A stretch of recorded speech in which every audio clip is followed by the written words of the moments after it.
Even the most experienced detectives had never seen anything like this before. Anna Ljubotic, born in 1983 in a small war-torn town in Serbia, spent her early years in Belgrade. Driven by a passion for language, she pursued a bachelor's degree in French language and literature at the University of Belgrade. In 2005, seeking new horizons, Anna made the life-changing decision to immigrate to the United States, where she eventually became a dual citizen. Upon settling in Virginia, Anna began working as a hotel housekeeper. Her strong work ethic and empathetic nature didn't go unnoticed. It wasn't long before she caught the eye of her supervisors, propelling her career forward. She quickly rose through the ranks, securing positions in some of the most esteemed hotels and resorts across New England. One such establishment was the renowned Wheatley Hotel in Lenox, Massachusetts, known for its elite clientele and luxurious standards. It was during her time at the Wheatley that Anna met Brian Walsh. At the time, Anna was already committed to another relationship. However, after her marriage ended in divorce, she reconnected with Brian in 2014, reigniting a connection that would shape both their lives. Brian was an enigmatic figure, the son of a well-regarded neurologist who led the neurology department at Boston's prestigious Brigham and Women's Hospital. Despite his privileged background, Brian's life was anything but simple. His childhood was marked by emotional neglect, leaving deep scars. News sources indicated that Brian's parents, though wealthy, were distant, prioritizing their social lives over his emotional needs. Hoping to give him the best education money could buy, they sent him to an elite boarding school in Rhode Island. However, instead of finding stability, Brian's sense of isolation only grew. After boarding school, Brian enrolled at Carnegie Mellon University, a renowned institution, but his studies were short-lived. Struggling with mental health issues, he was admitted to a psychiatric facility. Unfortunately, his wealthy parents couldn't agree on how to handle his care, leading to his premature release from the facility without the adequate emotional or professional support he needed. Throughout his life, Brian was known for his love of luxury, and his lifestyle reflected it. One report highlighted an extravagant night where he purchased an entire shipment of white truffles at a Boston restaurant simply to prove his status. Even in his teenage years, he had a flair for the dramatic, often seen in a suit and tie, sipping cola in the lobby of the Ritz-Carlton, casually mingling with high-powered financiers. His early fascination with wealth and power shaped his complex adult persona. In 2015, Brian's life changed dramatically when he met Anna, and the two quickly became engaged. They tied the knot soon after, and their family grew with the birth of their first child, followed by 2 more children in the subsequent years. However, life wasn't without its share of hurdles for the Walsh family. Among the challenges they faced were serious legal issues stemming from fraudulent dealings involving high-value artwork. Using Anna's eBay account, Brian listed 2 paintings he claimed were originals by the famed artist Andy Warhol. In the listing, he mentioned that the pieces were being sold due to an ongoing home renovation, hoping to present a sense of urgency. Despite the deceptive description, a buyer from California purchased the artworks for $80,000. Upon receiving them, however, the buyer realized that the paintings were not genuine Warhols, leading to a lawsuit against both Anna and Brian. The buyer accused Anna of leveraging her connections within the hospitality industry to build trust, allowing Brian to sell the fake art. While it remains unclear how much Anna knew about her husband's illicit activities, she later wrote a heartfelt letter to the court, defending Brian's character and praising him for his role as a devoted stay-at-home father. Nonetheless, Anna seemed to be preparing for the worst. She had already begun the process of relocating her and her children's belongings to her Washington, D.C. residence, suggesting that she was bracing for a potential future without Brian. Anna's resilience during these trying times was striking. Both in her personal and professional life, Anna was a figure of strength and determination. Known for her compassion and dedication, she left a lasting impression on everyone she encountered. Her unwavering work ethic was evident in her meticulous approach to her career. She refused to cut corners and consistently produced top-tier results, earning the respect of colleagues and clients alike. Despite the demands of her profession, Anna's true pride and joy were her 3 sons. She was an extraordinary mother who always put her family first, ensuring that they felt loved and supported even during the most difficult time. Anna's unwavering commitment to her family was evident in every aspect of her life. Despite her demanding work schedule, she was driven by a deep desire to give her 3 sons the best possible upbringing. They were the center of her world, and she cherished every moment she could spend with them. Even while traveling frequently for business, Anna made sure to stay closely connected with her children. Through constant communication via texts, phone calls, and video chats, she maintained a strong bond with her sons no matter where her work took her. While Anna was often away for her job, Brian remained at home taking care of their 3 boys. This setup was largely influenced by Brian's ongoing legal troubles related to an art fraud scheme which had placed him under house arrest. With Anna on the road, Brian had to assume the role of primary caregiver, ensuring that their children were well cared for in her absence. He took this responsibility seriously, dedicating himself to creating a stable and nurturing environment for the boys, knowing that they relied on him for everything. Beyond tending to the children, Brian also took on additional household duties. He managed the day-to-day operations of their home, keeping things organized and ensuring the house ran smoothly. His efforts provided a sense of routine and security for their sons. On New Year's Eve 2022, Anna and Brian hosted a close friend at their home for a small celebration. Their friend arrived around 8:30 p.m., greeted warmly by Anna, who appeared to be in great spirits as Brian prepared dinner in the kitchen. The evening unfolded with lighthearted conversation, photo taking, and discussions about future plans. Their friend left around 1:30 a.m., with everything seemingly normal at the Walsh household. The following day, New Year's Day, their friend sent a message to both Anna and Brian expressing gratitude for the enjoyable evening. While Brian responded promptly, Anna's silence was unusual. Given her habit of being quick to reply, her friend found her lack of response somewhat strange, but didn't think too much of it at the time. Anna had a flight scheduled for January 3rd, departing from Logan International Airport to Washington, D.C. for a work engagement. However, by January 4th, when she hadn't shown up for her responsibilities, both her colleagues at Tishman Speyer and her husband Brian reported her missing.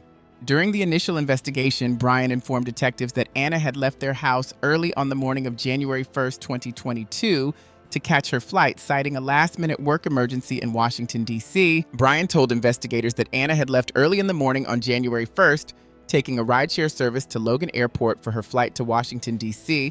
However, he claimed he was asleep when she departed, so he hadn't personally seen her leave. Despite his statements, detectives were unable to verify that Anna had ordered an Uber or Lyft, nor was there any record of her boarding a flight that day. To add to the mystery, none of her credit or debit cards had been used since her disappearance.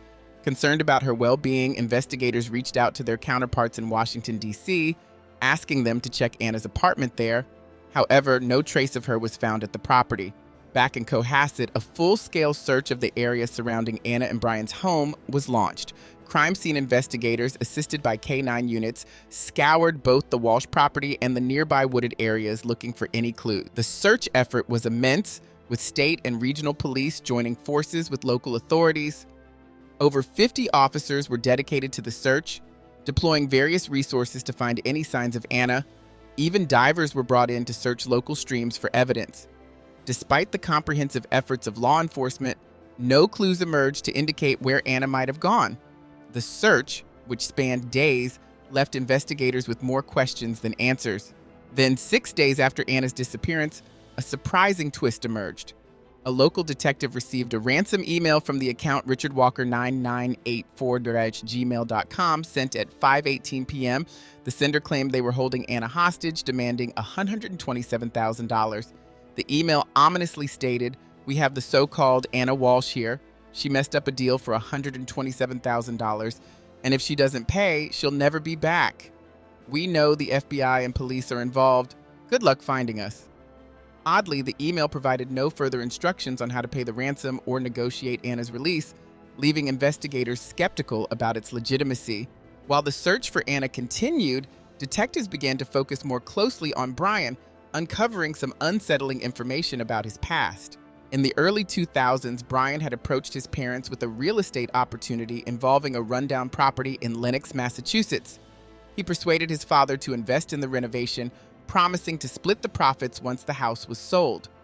However, the project ended up costing far more than anticipated, with Brian's father sinking nearly $500,000 into the repairs. When it came time to finalize the sale and repay his father, Brian vanished without a word, leaving his family feeling deceived. This betrayal caused a deep rift between Brian and his father, and they became estranged As the investigation into Anna's disappearance progressed, detectives unearthed more troubling details about Brian's past. In 2019, following the death of Brian's father, he made an attempt to sell his father's house despite the fact that he had been disinherited from the will. To make matters worse, Brian had been accused of writing $30,000 in bad checks, further complicating his legal situation. But perhaps the most alarming discovery came from an incident in 2014 when Anna and Brian were engaged. According to police records, Anna had called the authorities and reported that Brian had threatened to kill her during a phone conversation. However, the case was dropped when Anna decided to stop cooperating with law enforcement. This piece of history, combined with Brian's other legal troubles, only deepened detectives' suspicions.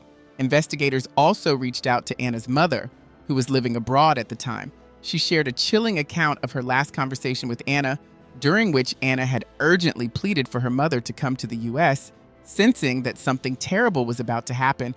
This, along with Brian's past threats, made him the prime suspect in Anna's sudden disappearance.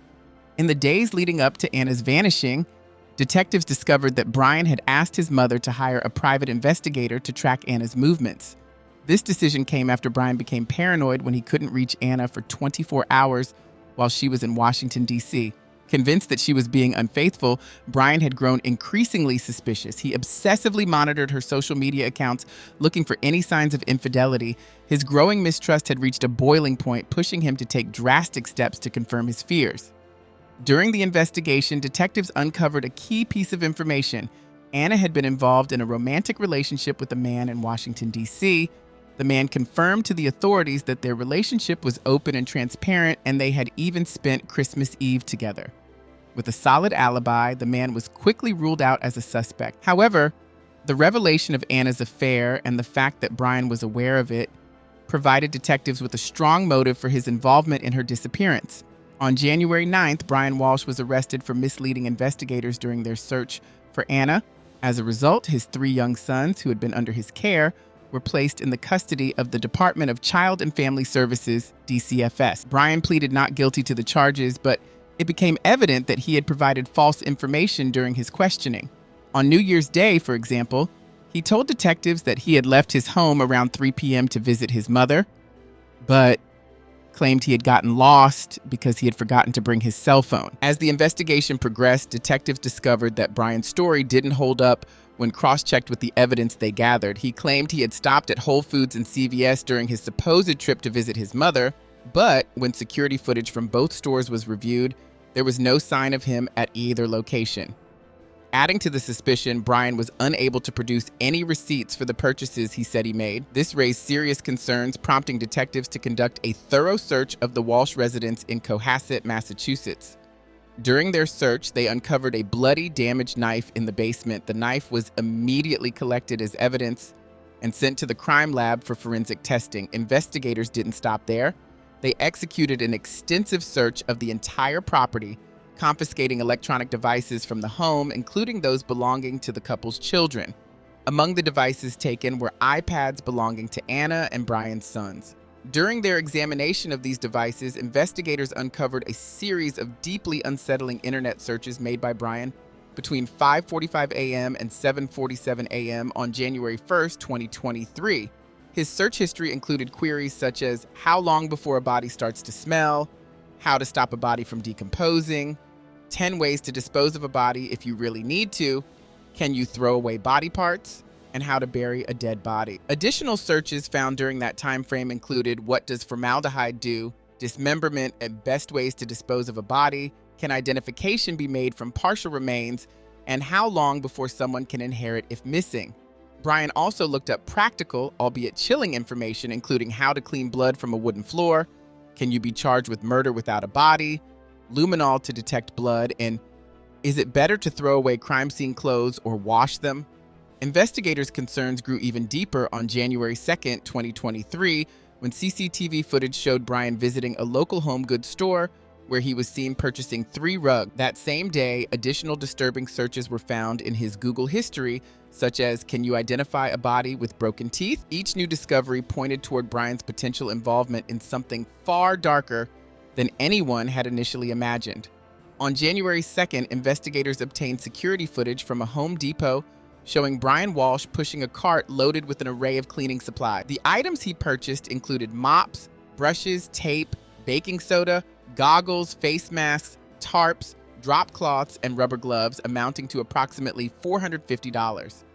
The large amount of cleaning products raised red flags, suggesting that he might be preparing for an extensive cleanup operation. The following day, January 3rd, detectives reviewed additional surveillance footage, this time from an apartment complex in Abington. In the video, Brian was seen walking towards a dumpster carrying a noticeably heavy trash bag. His labored movements and the way he struggled to throw the bag into the dumpster suggested that the contents were substantial. However, when investigators arrived to search the dumpster, they were disheartened to learn that the trash had already been collected, shredded, and incinerated, destroying any potential evidence the bag might have contained. The investigation continued, and detectives turned their attention to a dumpster near Brian's mother's home. During the search, they discovered several suspicious items, including blood-stained trash bags. Inside the bags, they found towels, rags, a Tyvek protective suit, goggles, slippers, and Anna Walsh's COVID-19 vaccination card. Additionally, they uncovered a hacksaw, cutting blades, a purse, and a pair of boots that matched the ones Anna had been wearing on New Year's Eve. Investigators also located part of a necklace that Anna had worn the night she disappeared. Once these items were sent to the crime lab, the results further incriminated Brian. DNA tests confirmed that both Anna's and Brian's DNA were present on the slippers and the protective suit. This discovery linked the items directly to both individuals, further strengthening the case against Brian. On the night of January 3rd, after returning home, Brian conducted more unsettling Google searches.